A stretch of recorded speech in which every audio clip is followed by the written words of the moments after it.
Hello, hello. Donc aujourd'hui, on se retrouve dans une nouvelle série de vidéos. Ça va être une série de vidéos sur le logiciel Affinity Designer pour iPad. Je suis équipée d'un iPad depuis l'été dernier et c'est vrai que j'ai totalement abandonné Inkscape puisqu'en fait, ça ne fonctionne pas, c'est pas compatible avec l'iPad. Et je me suis tournée donc vers Affinity Designer. Alors oui, c'est un logiciel qui est payant. Au prix normal pour la version seulement iPad de 19,99 €, mais il est très souvent en promotion. Et j'avoue que je ne regrette pas l'investissement du tout. Donc je suis bien consciente de vous parler d'un logiciel payant. Ce logiciel a surtout la capacité de pouvoir gérer l'exportation de calques et la création de calques. C'est-à-dire que quand vous allez avoir un fichier à modifier, vous pourrez l'enregistrer sur votre fichier PDF calque de départ et l'exporter ainsi. Il n'y aura plus besoin d'enregistrer à chaque fois un fichier pour chaque taille. Et ça, c'est vraiment très pratique. Donc dans cette série de vidéos, je vais vous expliquer un peu comment ça va se dérouler. Je vais vous montrer les principales icônes qu'on se sert au niveau du logiciel, comment importer un fichier, comment calibrer, comment projeter sur votre vidéoprojecteur. Là, ça va être pour la première vidéo, très simple. Après, on va rentrer un petit peu plus dans les détails. Donc, comment faire la modification, exporter les calques, rajouter des marges. Enfin, tout ce que vous avez besoin pour l'utiliser pour la projection de patron. Vous allez voir, c'est peut-être au début un peu déroutant, vous allez trouver ça un peu compliqué. Mais en fait, en pratiquant au jour le jour, vous allez voir, c'est vraiment assez simple. Maintenant, j'ai beaucoup de mal à revenir à un autre logiciel maintenant que je me suis habituée à Affinity Designer. L'autre gros avantage d'Affinity, c'est qu'en fait, il n'y a pas besoin d'autres logiciels. Alors, c'est possible avec Inkscape, de tout faire depuis Inkscape sans avoir besoin d'Adobe pour projeter tout ça. Moi, c'est quelque chose que je ne faisais pas parce que je ne le trouvais pas pratique. Enlever les icônes, tout ça, ça me perturbait, je n'y arrivais pas. Avec Affinity, en fait, on n'a pas le choix. Enfin, c'est aussi, on a le choix, mais c'est beaucoup plus simple de tout faire à partir d'Affinity. Et ça se fait vraiment en 3 clics. Donc, c'est vraiment beaucoup plus simple finalement qu'autre chose. Alors, on va commencer. Donc, bon, là, vous voyez, c'est ma page quand j'ouvre Affinity Designer. Donc, on va faire quelque chose de très simple. On va commencer par le fichier de calibration. Donc, pour ouvrir un document, c'est assez simple. Nous allons donc aller dans le fichier ouvrir et importer un document. Donc ça, c'est quand vous avez un fichier de projection déjà fait. Moi, là, je vais cliquer sur le fichier de calibration qui est déjà installé. Et voilà, ça s'ouvre au niveau du logiciel. Donc, on va commencer par vous expliquer toutes les icônes qui sont donc sur la gauche, sur la droite et aussi au-dessus. Donc, on va commencer. Donc, vous voyez, là, je peux sélectionner comme je veux. Donc, soit avec le stylet, soit avec le doigt. C'est vraiment comme vous avez envie. Moi, je fais les deux. J'utilise le stylet et le doigt en même temps. C'est vraiment, voilà, pour agrandir, rétrécir. C'est vraiment du tactile et il n'y a vraiment rien d'autre à faire. Donc ça, c'est à ce niveau-là. Donc ensuite, au niveau des icônes, donc il y avait la première pour sélectionner. La deuxième, c'est pour les points, en fait, tout simplement. Vous savez, les chemins et tout ça. Donc là, bon, ce fichier, il n'est pas fait pour, mais je vous remontrerai. La troisième icône, c'est l'icône de contour. Donc elle va nous servir pour les marges. Ça sera important à ce niveau-là d'utiliser cette icône. Après, au niveau des icônes suivantes, celle-ci, je ne l'utilise pas non plus. Je vais utiliser celle avec le crayon quand je vais vouloir... Par exemple, créer un fichier papier à partir d'un PDF en papier que je veux créer le fichier numériquement. Je vais utiliser ces fonctions-là. Donc, soit le petit crayon, soit le stylo plume. Ça peut m'arriver. Mais ce qui est très rare pour mon cas, parce que vraiment, maintenant, j'utilise vraiment que des fichiers projecteurs. L'outil couteau, c'est pour couper en fait un segment, tout simplement. Donc, ceux qui connaissent Silhouette, c'est vraiment très ressemblant. Et la dernière fonction que j'utilise, c'est la fonction rectangle pour faire des formes, tout simplement, quand j'ai besoin d'entourer mon tissu, de faire un peu de Tetris. Donc, il y a l'outil texte pour écrire des textes. Et la dernière icône que j'utilise énormément, c'est la petite règle, donc l'outil mesure. Donc, pour pouvoir mesurer vraiment des segments, des choses intéressantes ou quand je veux rajouter des longueurs ou rétrécir.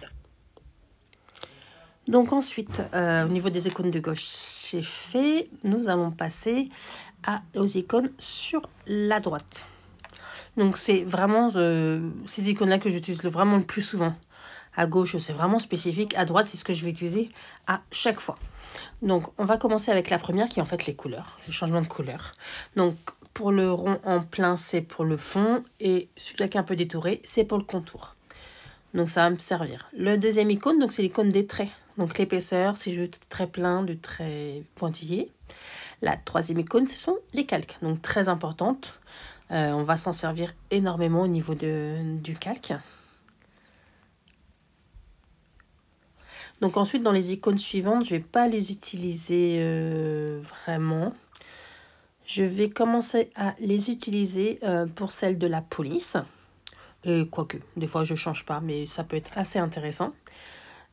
Et donc après, c'est surtout les deux dernières que j'utilise. Donc celle-ci, c'est pour retourner, faire une rotation, mettre en avant, mettre en arrière, agrandir, rétrécir. Donc celle-ci, je l'utilise également assez souvent.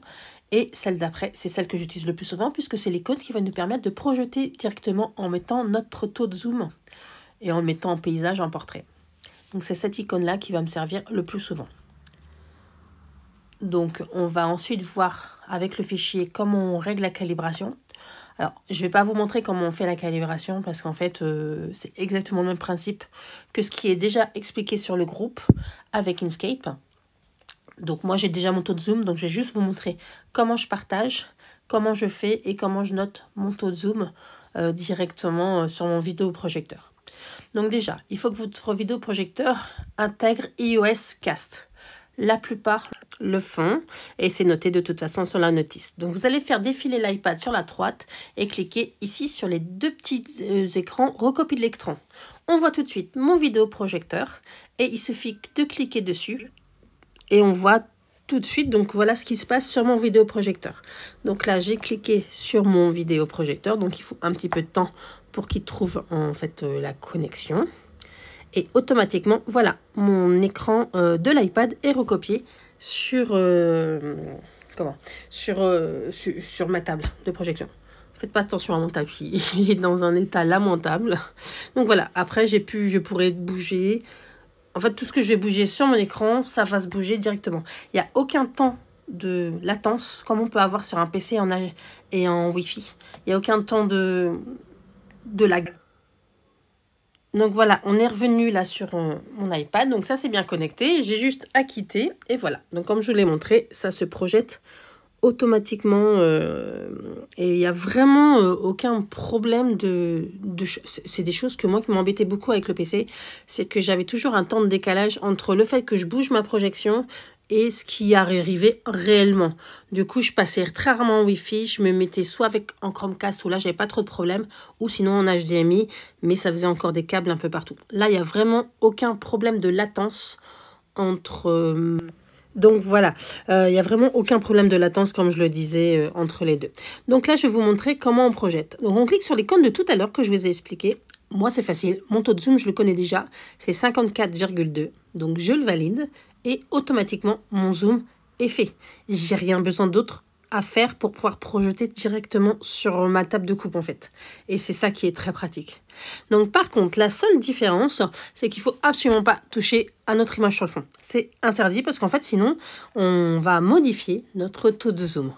Il faut absolument aller, comme je vous le montre là, dans l'outil navigateur et bouger notre projection ainsi. Parce que si je bouge sur mon écran de fond, vous allez voir, automatiquement, ça bouge mon taux de zoom. Donc en fait, on a tout perdu. Donc il faut tout recommencer. Donc je renote mon bon taux, donc 54,2. Et il faut absolument seulement bouger la projection dans cette petite outil navigateur. Vous allez me dire, c'est un petit peu gênant parce que en fait, cette icône, elle reste, donc je ne peux pas avoir entièrement de projeter mon image. Et j'ai aussi toujours les icônes sur les côtés, donc ce qui ne change pas forcément d'Inkscape et qui pour moi, c'est ce qui gênait. Donc en fait, c'est assez simple. Vous allez avoir une icône en haut, vous cliquez dessus et ça met en plein écran sans rien du tout. Donc voilà. Donc comme je vous disais tout à l'heure, il suffit de recliquer dessus et de bouger la projection. Et si moi j'ai besoin de revoir en plein écran, je vais recliquer dessus et j'aurai ma projection en plein écran. Ça sera plus parlant pour vous quand je vais vous montrer avec un vrai patron, mais c'est vraiment la seule chose absolue qu'il faut faire à ce niveau-là. C'est-à-dire ne jamais toucher le fond de la projection, sinon ça va diminuer votre taux de zoom. Il faut toujours utiliser en fait l'aperçu, le navigateur, ce petit aperçu-là. Mais vraiment au quotidien, on a l'impression que ça va être compliqué et c'est pas compliqué du tout. Donc voilà, j'en ai fini avec cette première vidéo. J'espère qu'elle vous aura plu. Et si jamais vous avez des questions, n'oubliez pas dans les commentaires. À très vite.